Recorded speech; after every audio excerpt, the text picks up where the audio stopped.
This video is brought to you by the Disc Golf Depot, largest selection and best prices in the Pacific Northwest. Check out discgolfdepot.com for more information. What's up, YouTube? Welcome to my review of the Dynamic Discs Emac Truth. First of all, big thank you to the Disc Golf Depot for sponsoring this review. I appreciate their continued support and sponsorship of my channel here. Definitely go out and support them. This disc is an interesting one for me to check out because when I reviewed the Truth, it was shortly after it was released. Basically what happened was Eric McCabe was working on his signature disc with the masterminds at Latitude 64, who manufacture and mold all dynamic discs, all of their plastic.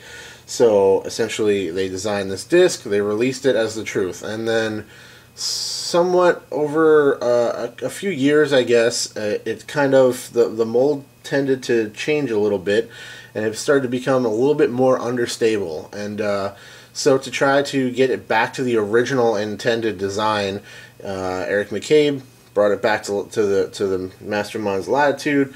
They talked about it, they retooled it, and this is the Emac Truth. So this is closer to the original stability as designed and as requested by Eric McCabe.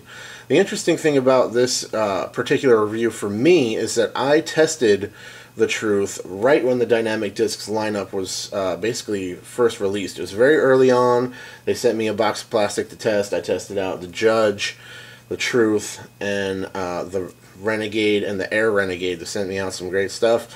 Very excited to get it when it happened, and that was very early on in the days of Dynamic Discs making discs. So the interesting thing is I got to basically test and review the original Truth and now also this retooled version, and basically it flies exactly like the Truth that I was familiar with.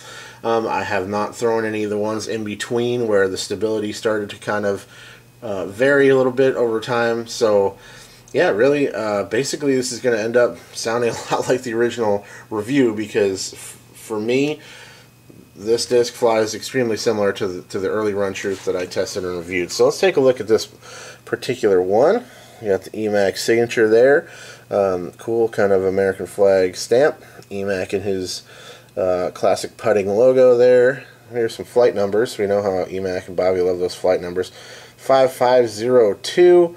I'd say those are basically dead on, although I think that the glide could actually be a little higher. I wouldn't feel too upset if it was a glide 6, but again, the flight numbers are just just a basic guideline, so you can kind of compare between different discs in the same manufacturer's lineup.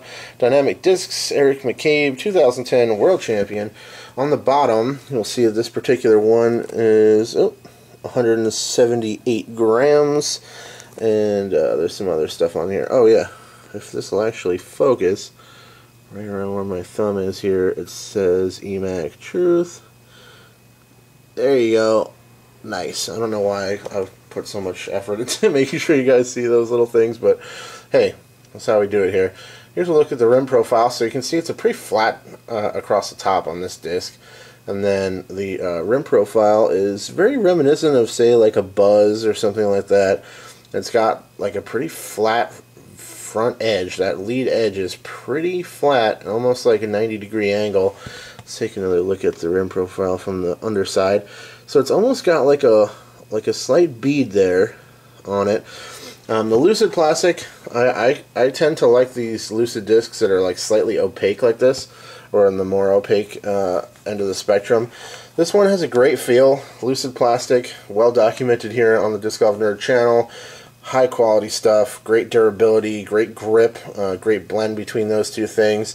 Not great if it gets wet, but lots of nice durability and a good grip, good overall feel, and they maintain stability for quite a while. So this thing will fly very similar to how it flies off the shelf for quite a while for the average player, as long as you're not really beating it up super super rough. So there is your look at the disc. Let's talk about the flight of this thing. I'm basically just not even going to reference the original Truth. I'm just going to talk about this as its own disc. It's very stable. It's very straight stable. It's not overstable. If you're just basically just starting out, it would probably be a little bit more towards the overstable side of things, where you're probably going to have a little bit more fade and left-hand finish if you're throwing a right-handed backhand shot. For kind of in-between arm speeds like me, where I've been playing for quite a while, I put decent energy on the disc, but nothing near like pro level. It's just super straight, and I can just throw it on a little hyzer, it'll pop up, it glides for a long way. Like I said, you know, you could easily rate this a glide 6. It hangs up in the air noticeably, continues to carry down the line. So it's a great disc. If you need something that you can throw straight, you can put a good pull on it and just have it hold that nice straight line and fly predictable, but not like overstable. It's a great disc for that. The other really nice thing about this disc is that if you have a big arm, Eric McCabe is a great, you know, great thrower, has lots of power, and you know, puts lots of energy on his discs. Obviously, he has great results with this thing. So it's a very versatile mold that can be used by basically all skill levels. It's a great just line holding disc at higher speeds, where it'll basically hold the release angle very nicely. And for me, again, a little hyzer, even a pretty flat, gentle anhyzer throw. You can work a lot of smooth lines out of this thing. It's very intuitive and just a great overall mid-range. So I highly recommend checking out the Emac Truth. If you do try this and you find it just to be just a little bit more overstable than what you're looking for, then you know you can just go check out the regular stock run Truth, because they're also going to have those. They still make those. But if you're looking for that little bit more stability, go with the Emac. So that's my review. I'll check you guys later. Alright, cheers.